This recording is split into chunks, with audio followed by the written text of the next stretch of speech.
This is JP Travel and Tour Agency, your recreation, destination, and education.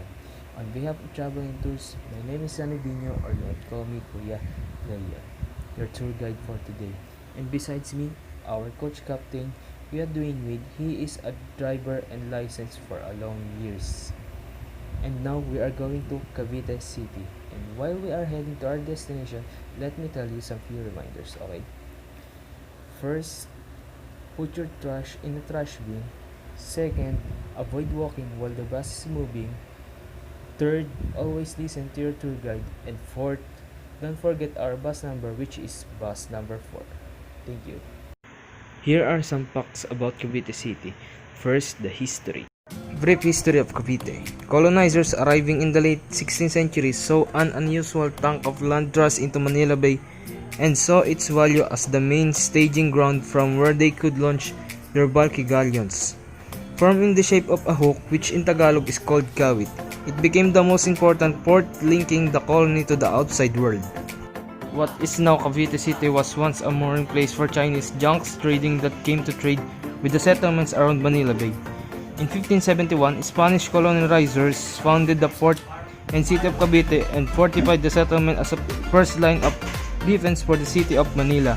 Galleons were built and fitted at the port, and many Chinese merchants settled in the communities of Bacoor and Cavite, opposite the Chinese city, to trade silks, porcelain, and other oriental goods. The vibrant mix of traders, Spanish seamen, and local residents gave rise to use of pidgin, Spanish called cabacano. In 1640, the politico-military jurisdiction of Cavite was established, covering all the present territory except for the town of Maragondon, which used to belong to the corregimiento of Marviles. Maragondon was ceded to Cavite City in 1754. Within Maragondon was a settlement established in 1663 for Christian exiles from Ternate, Moluccas.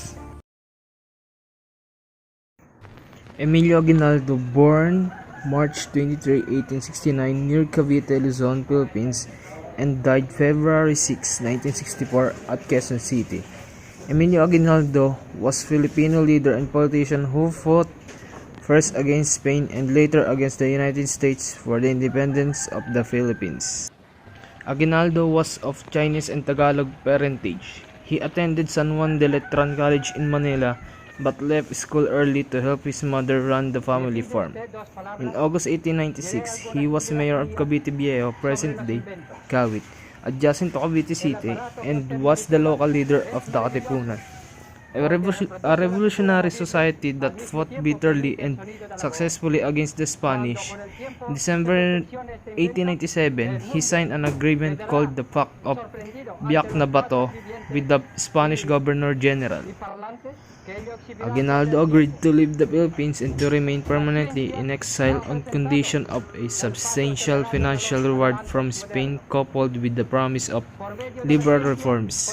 While first in Hong Kong and then in Singapore, he made arrangements with representatives of the American consulates and of Commodore George Dewey to return to the Philippines to assist the United States in the war against Spain.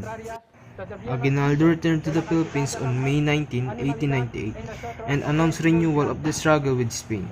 The Filipinos, who declared their independence from Spain on June 12, 1898, proclaimed a provisional republic of which Aguinaldo was to become president. And in September, a revolutionary assembly met and ratified Filipinos' independence. However, the Philippines, along with Puerto Rico and Guam, were ceded by Spain to the United States by the Treaty of Paris, which was signed on December 10, 1898. Next.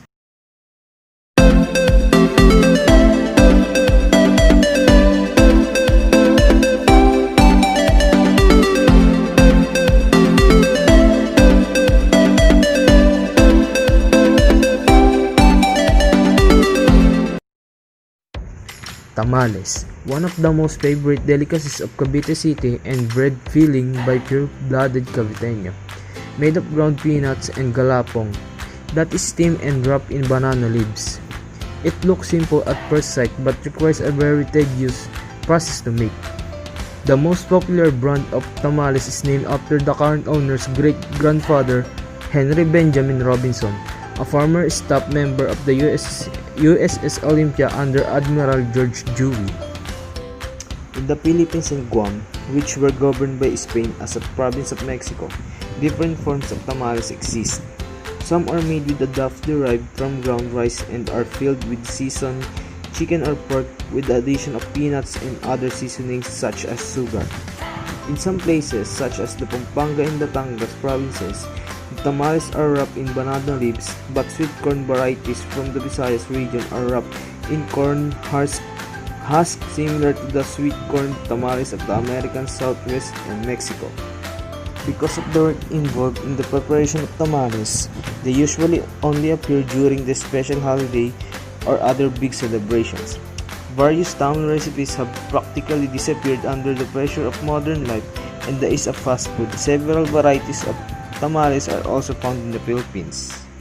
Tamales, tamalis, tamalos, pasteles are different varieties found throughout the region. Some are sweet, some are savory, and some are sweet and savory. Mostly wrapped in banana leaves and made of rice, either the whole grain or ground and cooked with coconut milk and other seasonings.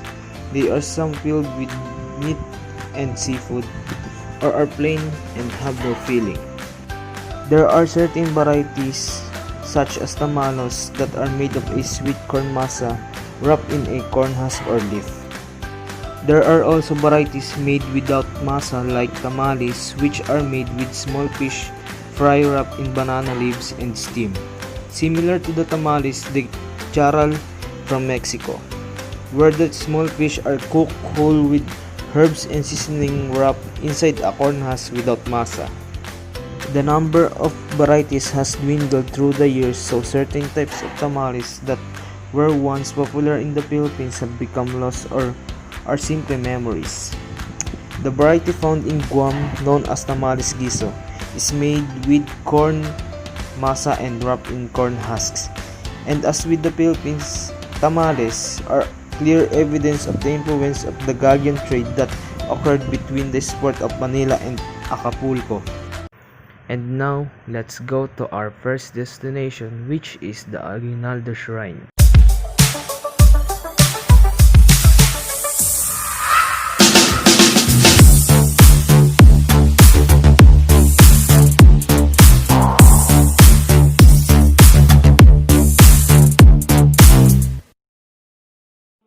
The shrine is the ancestral home of Emilio Aguinaldo, officially the first president of the Philippines, the only president of the First Philippine Republic. The house was built in 1845, made from wood, and the Dutch and reconstructed in 1849. Here Aguinaldo was born on March 22, 1869. On June 12, 1898, the independence from Spain was proclaimed from the window of the Grand Hall. The Declaration of the Philippine Independence was read by its author, Ambrosio Leonsares Bautista. The Declaration of Independence was ratified by the Malolos Congress on September 21, 1898. President Aguinaldo greatly enlarged his home from 1919 to 1921, transforming it into a monument to flag and country. He constructed an elaborate independence balcony, which Aguinaldo and top Philippine officials used during Independence Day celebrations. Many visitors today assume the balcony to be the actual location of the Independence Proclamation.